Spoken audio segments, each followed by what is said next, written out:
ಮೈಸೂರು ಮತ್ತು ಚಾಮರಾಜನಗರದಲ್ಲಿ ಯಾರು? ಚಾಮರಾಜನಗರದಲ್ಲಿ ಎಚ್ ಸಿ ಮಹದೇವಪ್ಪ ಮಂತ್ರಿಯಾಗಿ ನಿಲ್ತಾರಾ? ಆದರೆ ಅವರಿಗೆ ಅದಕ್ಕಿಂತ ಹೆಚ್ಚಾಗಿ ತನ್ನ ಮಗನನ್ನು ಸುನಿಲ್ ಬೋಸ್ರನ್ನು ನಿಲ್ಲಿಸಬೇಕು ಅಂತ ಆಸೆ ಇದೆ. ಕಳೆದ ಬಾರಿ ಧ್ರುವನಾರಾಯಣ್ ಅವರು ತೀರ್ಕೊಂಡ ಕಾರಣಕ್ಕಾಗಿ ದರ್ಶನ್ ಅವರ ಪುತ್ರ MLA ಕ್ಷೇತ್ರದ ಮುಖಾಂತರ ವಿಧಾನಸಭೆ ಪ್ರವೇಶ ಮಾಡಿದ್ದಾರೆ. ಸೊ ಹಾಗಾಗಿ ವಿಧಾನಸಭೆ ಪ್ರವೇಶಿಸಬೇಕು ಮಗನನ್ನು ಅಂತ ಹೇಳುವಂಥದ್ದು ತಪ್ಪು ಹೋಗಿದೆ. ಆ ಸಂದರ್ಭದಲ್ಲಿ ಅವರು ಕೂಡ ಬಿಟ್ಕೊಟ್ಟಿದ್ರು. ಹೇಗೆ ಇರಲಿ, ಈಗ ಯಾವ ತಂದೆಗೆ ತನ್ನ ಮಗನ ಬಗ್ಗೆ ಮಕ್ಕಳ ಬಗ್ಗೆ ಚಿಂತೆ ನೋಡಿ. ಸಿದ್ದರಾಮಯ್ಯನವರಿಗೆ ಭಾಳ ಮುಖ್ಯವಾಗಿ ಸಿದ್ದರಾಮಯ್ಯ ಯತೀಂದ್ರ ಸಿದ್ದರಾಮಯ್ಯನವರನ್ನು ಕಣಕ್ಕಿಳಿಸಬೇಕು ಅಂತೇಳಿ ಅದೆಲ್ಲಿ ಮೈಸೂರು ಕೊಡಗು ಕ್ಷೇತ್ರದಿಂದ ಒಂದು ಆಲೋಚನೆ ಇದೆಯಂತೆ. ಇನ್ನು ಎಚ್ ಸಿ ಮಹದೇವಪ್ಪ ಸುನಿಲ್ ಬೋಸ್ ಚಾಮರಾಜನಗರದಿಂದ ತಾನು ನಿಲ್ಲಲ್ಲ. ಇನ್ನು ಸತೀಶ್ ಜಾರಕಿಹೊಳಿ ಅವರಿಗೆ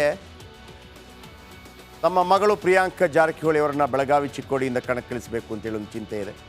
ಸತೀಶ್ ಜಾರಕಿಹೊಳಿ ಅವರ ಮಗಳು ಪ್ರಿಯಾಂಕ್ ಜಾರಕಿಹೊಳಿ ಬೆಳಗಾವಿ ಚಿಕ್ಕೋಡಿ ಕ್ಷೇತ್ರದಿಂದ, ಬೆಳಗಾವಿ ಅಥವಾ ಚಿಕ್ಕೋಡಿ ಯಾವುದೇ ಕ್ಷೇತ್ರದಿಂದ ಆದರೂ ನಡೆಯುತ್ತೆ, ಅವರು ಅದಕ್ಕೆ ರೆಡಿ ಇದ್ದಾರೆ. ಇನ್ನು ಲಕ್ಷ್ಮೀ ಹೆಬ್ಬಾಳ್ಕರ್ ಕೂಡ ಬೆಳಗಾವಿ ಚಿಕ್ಕೋಡಿ ಎರಡೂ, ಅಂದರೆ ಲಕ್ಷ್ಮೀ ಹೆಬ್ಬಾಳ್ಕರ್ ಅವರ ಮಗ ಮೃಣಾಲ್ ಹೆಬ್ಬಾಳ್ಕರ್, ಇದು ಬೆಳಗಾವಿ ಅಂದರೆ ಚಿಕ್ಕೋಡಿಗೆ, ಆ ಕಡೆ ಸತೀಶ್ ಜಾರಕಿಹೊಳಿ ಅವರ ಮಗಳಿಗೆ ಕೊಡಿ ಅಂತೇಳಿ.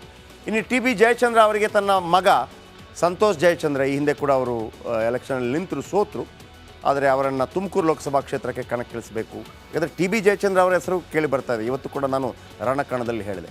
ಬಟ್ ಮಗನಿಗೆ ಕೊಡಿ ಅಂತ ಅನ್ನುವಂಥದ್ದು. ಇನ್ನು NA ಹ್ಯಾರಿಸ್ ಪುತ್ರ ಮೊಹಮ್ಮದ್ ನಲಪಾಡ್ ಬೆಂಗಳೂರು ಸೆಂಟ್ರಲ್ನಿಂದ ಕಣಕ್ಕಿಳಿಸಿದೆ. ಯಾಕಂದರೆ ಬೆಂಗಳೂರು ಸೆಂಟ್ರಲ್ನಲ್ಲಿ ಪ್ರಬಲ ಪ್ರತಿಸ್ಪರ್ಧಿ ಯಾರೂ ಕಾಣ್ತಿಲ್ಲ ಕಾಂಗ್ರೆಸ್ನಿಂದ. ಅಲ್ಲಿ PC ಮೋಹನ್ ಸತತವಾಗಿ ಗೆದ್ದು ಬರ್ತಾ ಇದ್ದಾರೆ.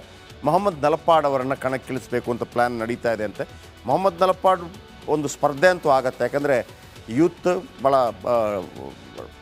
ಏನು ರಾಜಕೀಯವಾಗಿ ಯೂತ್ ಆಗಿ ಸ್ವಲ್ಪ ಫೈಟ್ ಕೊಡ್ಬೋದು ಅಂತ ಅನಿಸುತ್ತೆ.